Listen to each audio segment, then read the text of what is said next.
성부와 성자와 성령의 이름으로 하나이다. 한 주간도 평안하셨습니까?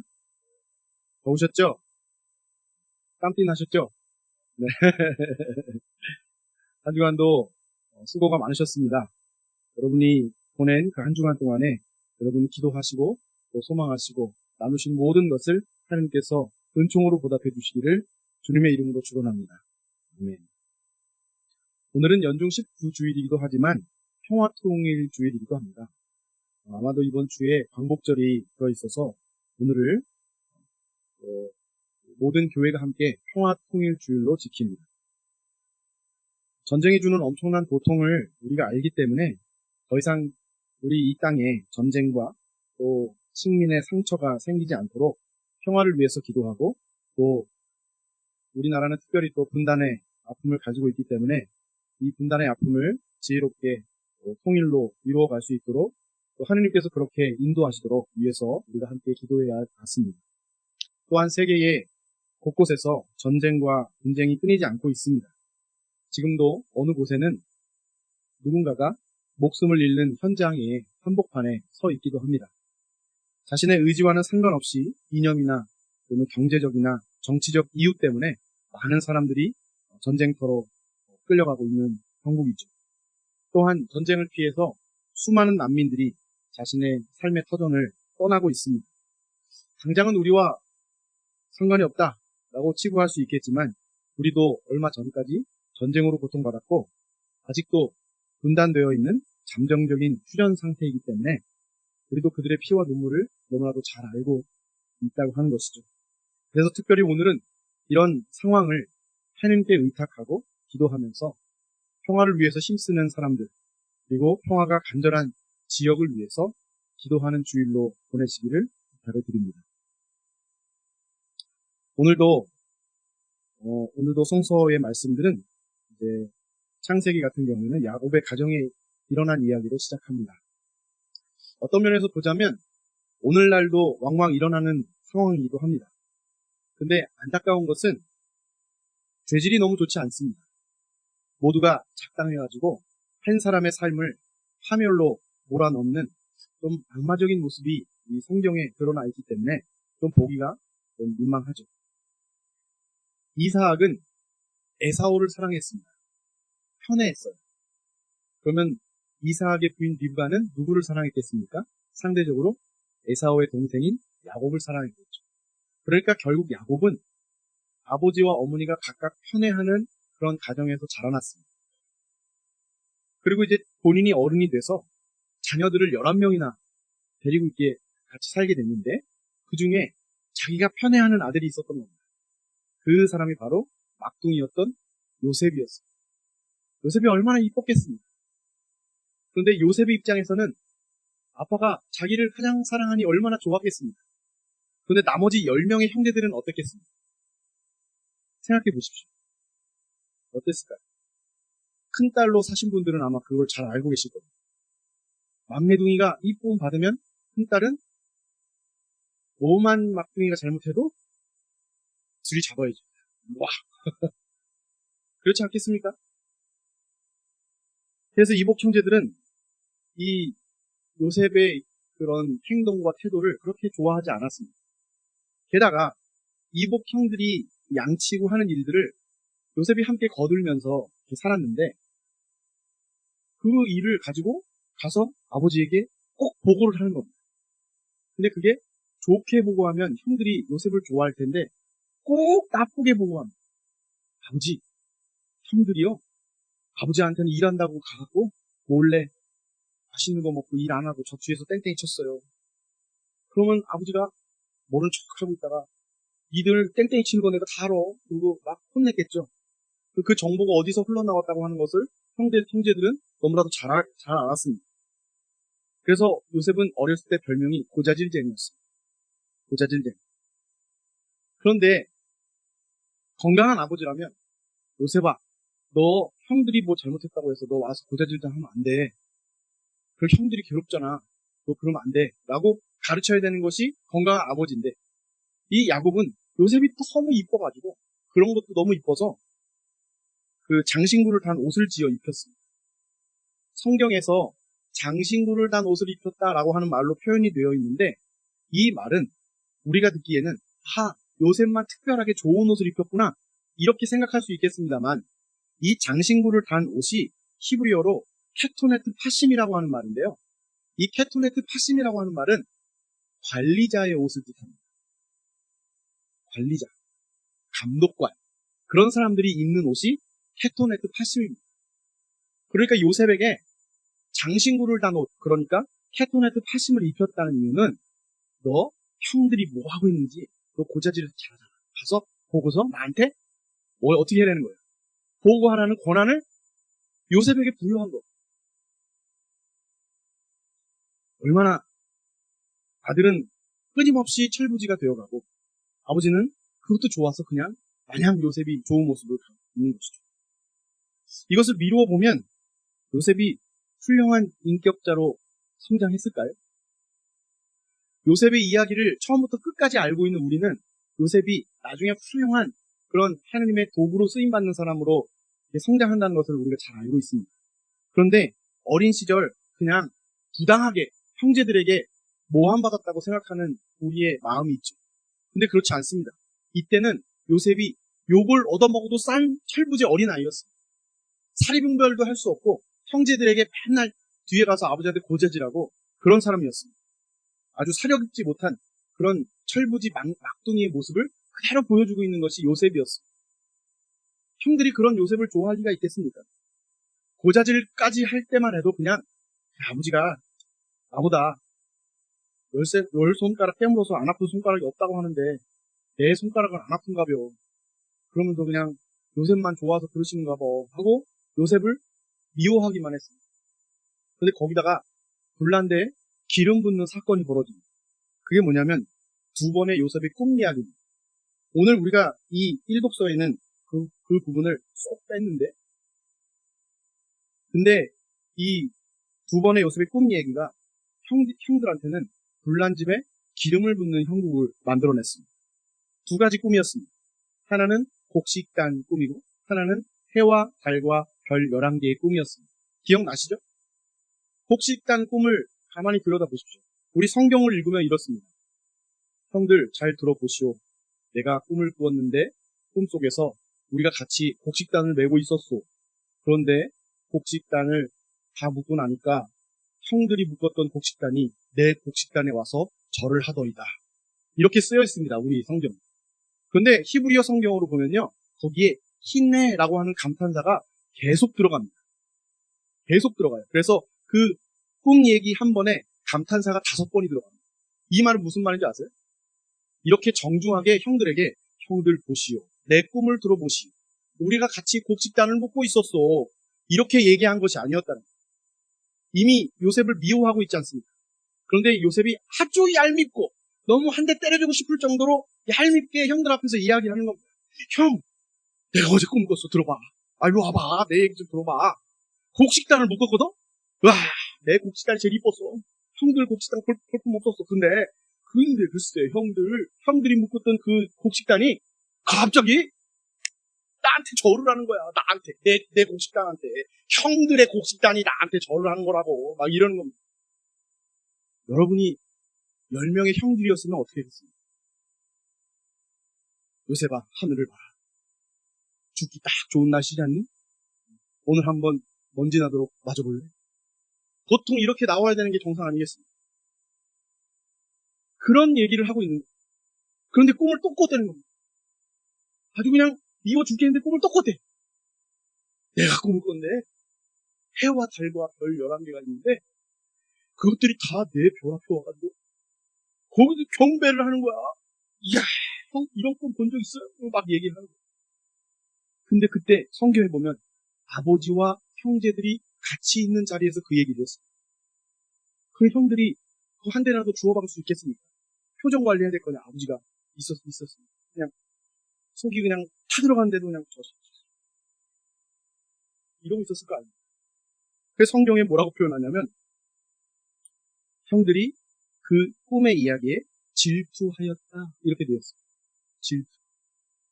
근데 이 질투하다로 쓰여진 히브리어는요. 질투하다는 간단한 내용이 아닙니다. 어떤 뜻이었냐면 시기하여 부르부르 떨었다 이런 뜻이에요. 그게 무슨 말이죠?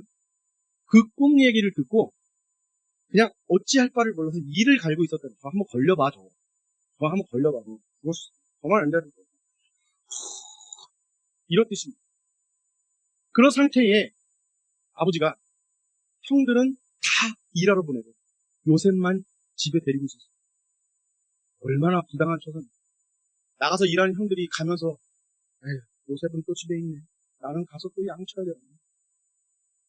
여러분 옛날에 우리 그 지도주기님이 맨날 얘기하는 거예요.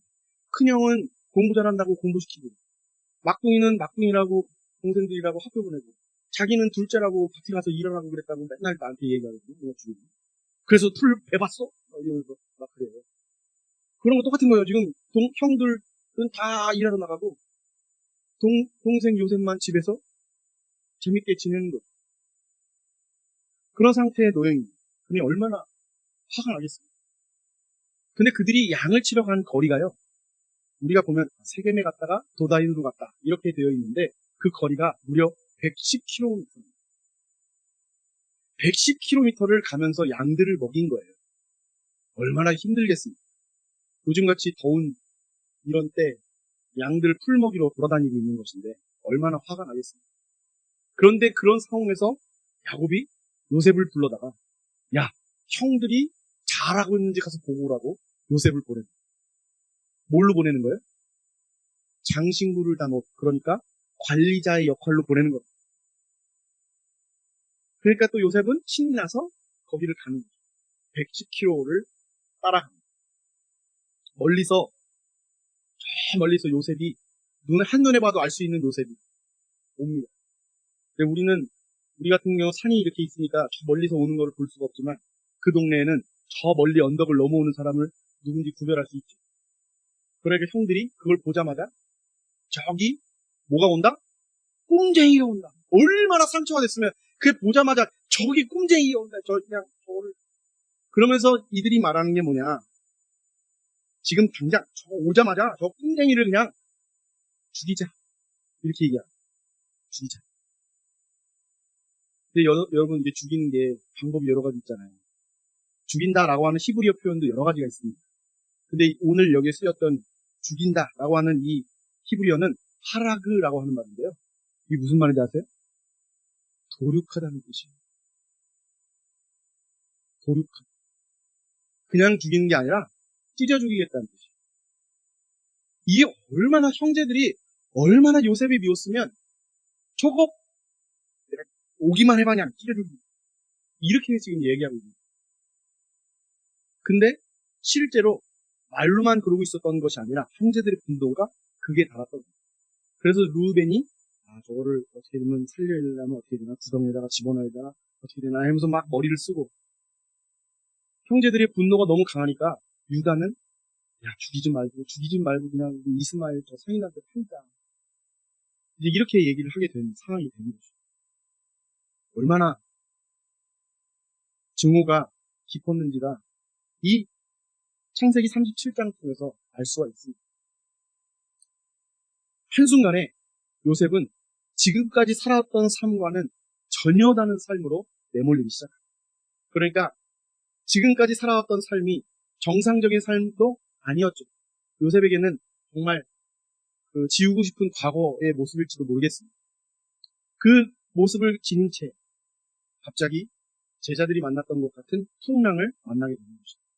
그게 오늘 일독서의 이야기입니다. 우리가 신앙생활을 하면서 가지고 있는 착각들이 있습니다. 어떤 것이냐면 예수를 믿으면 조금 더 인격적이고 예수를 믿으면 더 참을성이 있어지고 또 예수를 믿으면 좀 세련돼지고 시련이나 역경이 찾아와도 단단하고 거뜬하게 이겨낼 수 있다고 생각하는 착각입니다.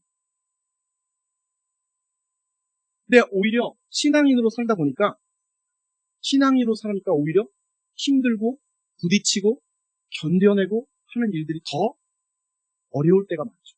믿음이 없을 때는 그냥 넘어갈 수 있는 일도 믿음이 생긴 이유는 그것이 마음에 계속 걸려가지고 내 안에서 전쟁이 일어나는 경험들을 하게 됩니다. 그런 경험 없으세요? 없으신 것처럼 표정을 보이시네? 복음 말씀은 이 사실을 조금 더 우리에게 정확하게 풀어서 말씀해 주십니다. 자신들의 의지가 아니었어요. 제자들의 의지가 아니었습니다. 주님이 제자들을 재촉해서 배를 타고 강 건너편으로 가라고 재촉하십니다. 그래서 제자들은 빠르게 막 급하게 배를 띄워가지고 거기에 7명이나 베테랑 어부들이 있었기 때문에 배만 타면 그냥 가는 거는 너무 쉬운 일이었습니다. 근데 예수님 없이 제자들끼리 가니까 왠지 위태로워 보입니다. 근데 그런 우려가 현실이 되고 말이죠. 평온하게 보였던 그 바다가 한순간에 역풍을 만납니다. 그래갖고 금방이라도 배가 뒤집어질 것 같은 그런 파도, 풍랑 이런 걸 경험하기 시작합니다. 제가 서두에 그랬죠. 누가 보낸 걸음입니까? 누가 보냈어요 지금 이 제자들이 행보가? 제자들이 자신의 의지로 간 겁니까? 아니죠. 예수님이 보내신 거예요. 예수님이 보내셨으면 우리가 생각하기로 어떻습니까? 예수님이 보내셨으면 그 걸음걸이가 평온할 거라고 생각하잖아요. 그렇지 않습니까? 예수님이 보내셨으니까 그 보내신 길이 예수님이 보장하고 책임지시는 그 걸음걸이가 될 거라고 생각하지 않습니까? 보통 그렇잖아요. 예수를 믿으면 우리의 삶이 평온하고 안정되고 괜찮을 거야 라고 여기는 마음과 맞닿아 있는 마음인 거죠. 아브라함이 야, 너 본토 친척 아비 집을 떠나서 너 내가 명하는 곳으로 가라. 그래서 질척질척 하면서 걸어갔더니 거기 가나안 땅이었어요. 하느님이 나타나서 가나안 땅으로 가라고 해서 갔어요. 아브라함 땅이 한 평이라도 있는 줄 아세요? 한 평도 없었어요. 다른 사람들이 살고 있었습니다. 그래서 쫓겨서 산 위로 갔다가 저기로 갔다가 막 그 경험을 하게 됩니다. 아브라함. 마찬가지죠. 제자들을 보낸 사람은 주님이십니다. 그런데 제자들이 경험한 건 결국 풍랑이에요. 우리는 신앙생활하면서 하나님 믿으면 그 믿음을 이 절절해서 하나님과 동행하는 삶을 살면 내가 경험하는 파도, 역풍, 상처, 아픔 이런 건 없을 거야 라고 여기면서 신앙생활하지 않습니까? 그게 당연한 길이라고 생각하지 않아요? 그런데 믿음이 있다고 하는 제자들도 풍랑을 만나는 일이 있었던 것이죠. 이 복음 말씀을 읽을 때 우리가 유념해야 하는 것은 제자들에게 왜 이런 상황이 벌어졌지? 또는 베드로가 왜 물에 빠졌지? 라고 하는 데가 핵심이 아니라고 하는 겁니다. 지금 제자들이 처해 있는 상황은 그들이 갖고 있었던 믿음의 수준과는 무관한 겁니다. 왜냐하면 이 상황을 그들이 초래하지도 않았고 스스로 벗어나거나 막아낼 수 있는 힘도 그들에게 없기 때문에 그렇습니다. 근데 왜 이런 일이 벌어졌을까? 그리고 이 일을 왜 성경은 우리에게 말씀하고 있을까요?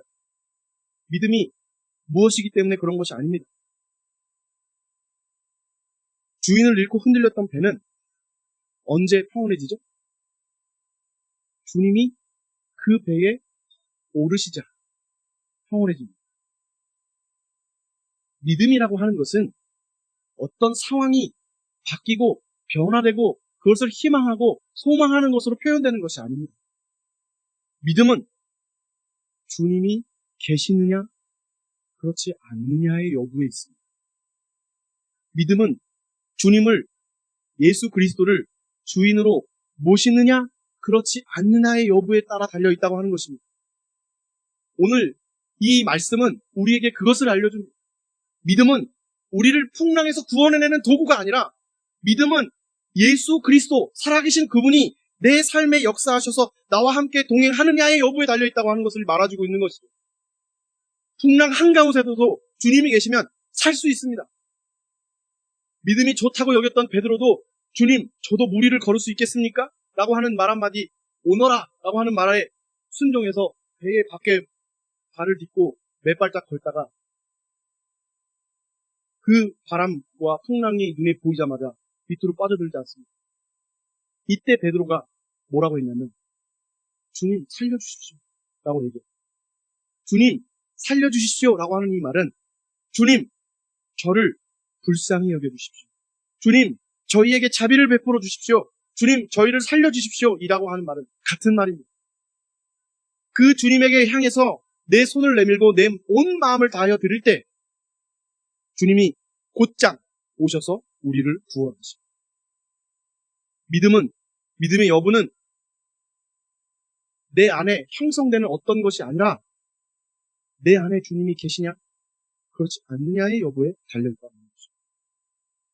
그렇다면 여러분에게 묻겠습니다. 여러분은 믿음이 있으십니까? 여러분은 믿음이 있으십니까? 여러분 안에 살아계시는 예수 그리스도께서 살아 숨쉬고 계십니까? 이 여부가 우리의 믿음을 결정합니다.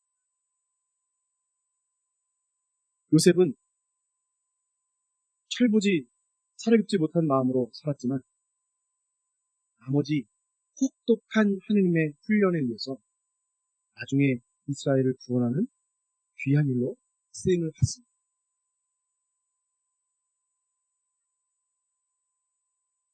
하느님은 그 믿음, 그러니까 주님이 우리 삶에 역사하신다고 하는 그 믿음을 우리에게 확고하게 갖게 하기 위해서 우리의 삶을 송두리째 사용하십니다. 생각해 보십시오. 요셉이 꿈을 꾸지 않았다면 형들이 미워하지도 않았을 것입니다. 형들의 미움을 받지 않았다면 요셉은 구덩이에 들어갈 일도 없었을 거예요. 그리고 그 타이밍에 아주 적절하게 이스마엘 상인들이 나타나지 않았다면 요셉은 이집트로 팔려갈 일도 없었을 겁니다. 가만히 생각해 보니까 요셉의 삶 자체가 만약이 아닌 일들, 그러니까 필수적으로 일어날 일들만 일어났다고 하는 것이죠. 우리네 삶도 그렇지 않습니까? 만약에 내가 아프지 않았다면, 나에게 큰 질병이 찾아오지 않았다면, 만약에 내가 사람들과의 관계 속에서 틀어지지 않았다면, 만약에 내 자녀들이 속썩이지 않았다면, 만약에 나에게 경제적인 위기가 닥치지 않았더라면 이라고 생각할 수 있겠지만 하나님은 그 만약을 만약으로 두지 않으시고 그것을 통해서 우리를 당신과 함께 살아가는 믿음의 사람으로 세우기 위해서 우리를 그렇게 사용하셨다고 하는 것이죠. 그러니 우리의 삶에는 우연이 없습니다. 우리의 삶에는 만약이라고 상상할 수 있는 일들이 벌어지지 않습니다. 하나님이 우리를 요셉의 삶으로 따지면 우리의 삶이 지금 구덩이 속에 들어갈 수도 있고 이스마엘 상인들에게 팔려갈 수도 있고 또는 이집트에 가서 노예 생활을 하고 있는 어떤 삶의 언저리에 있을 수도 있습니다. 그런데 하나님은 그냥 두지 않으시고 그 시간을 우리를 변화시키시고 당신의 사람으로 살도록 우리를 훈련하시는 과정 속에 있다는 것이죠. 그러면 여러분의 시간이 모든 시간이 허투루 쓰여지는 시간이 됩니까? 아닙니다. 여러분의 1초 1초는 하나님이 여러분을 만들어가는 시간으로 사용하신다. 싫어요? 이 얘기가 싫습니까? 갑자기 한숨을 싶으면 어디서 하지? 내 시간 없는 게 이제? 이렇게 생각하실지 모르겠습니다. 하나님은 우리는 지금 그 상황을 볼 수 없고 가늠할 수 없지만 그리고 그것을 어찌할 수 없지만 우리 안에 살아계시는 주님은 우리를 그렇게 변화시키신다. 지금 우리 인생이 육신의 약함이라고 하는 구덩이에 있던지 아니면 물신의 노예 생활에 매여 있던지 아니면 관계의 어려움이라고 하는 풍랑을 만나서 가라앉고 있던지 아니면 내가 생각하는 믿음이 아니라서 내가 내 삶의 인생의 배가 파도에 밀려서 표류하고 있던지 그런데 하나님은 그 삶의 자리에서 우리가 하나님을 바라보면서 주님 저를 불쌍히 여겨주십시오. 저희에게 자비를 베풀어 주십시오. 저를 살려주십시오. 하는 순간 곧장 다가오셔서 내 손을 붙드시는 분이 우리 안에 살아계시다고 하는 사실 잊지 마십시다. 우리는 그 믿음으로 살아가는 사람들입니다. 한순간도 그 믿음을 잃지 않고 살아가는 사람. 그래서 그 믿음의 사람으로 살아내는 사람. 그것이 바로 우리의 모습이라고 하는 것을 잊지 마십시오. 오늘도 굳건하게 우리 손을 붙잡고 계시는 주님이 여러분 안에서 역사하십니다. 이게 얼마나 큰 은총입니까? 오늘 로마서는 이렇게 얘기합니다. 주님의 이름을 부르는 사람은 누구든지 구원을 얻으리라. 여기에 가장 큰 은총은 무엇입니까? 구원을 얻으리라 라고 하는 말에 여러분은 그 은총을 누리십니까? 저는 이 말씀을 묵상하면서 누구든지라고 하는 것을 그 위로와 은혜를 받습니다. 저 같은 죄인도 하나님께서 당신의 사람으로 사용하십니다. 여러분 같은 인생도 하나님께서 들어서 역사하셔서 당신의 사람으로 살게 하십니다. 누구든지라고 하는 거에 우리 모두가 다 포함되어 있습니다. 그러니 인생의 파도 속에 밀려 있다고 생각하십니까? 그러면 당장 주님을 부르십시오. 주님이 오셔서 여러분의 손을 붙잡아 주실 겁니다. 우리는 그런 보장된 믿음의 사람으로 살아가고 있는 것이죠. 그 믿음을 잃지 않고 오늘도 성체의 성사를 통해서 우리 마음 한가운데 계시는 그 주님과 손을 맞잡고 진정한 믿음을 소유하며 사랑하는 우리 모두가 되시기를 주님의 이름으로 축원합니다. 만약이라고 하는 건 없습니다. 그 너머에서 역사하시는 하나님의 손길이 있을 뿐입니다. 우리는 그것을 붙잡고 살아가는 그 힘으로 한 주간 살아가시는 여러분 모두가 되시기를 주님의 이름으로 축원합니다. 성부와 성자와 성령의 이름으로 기도합니다.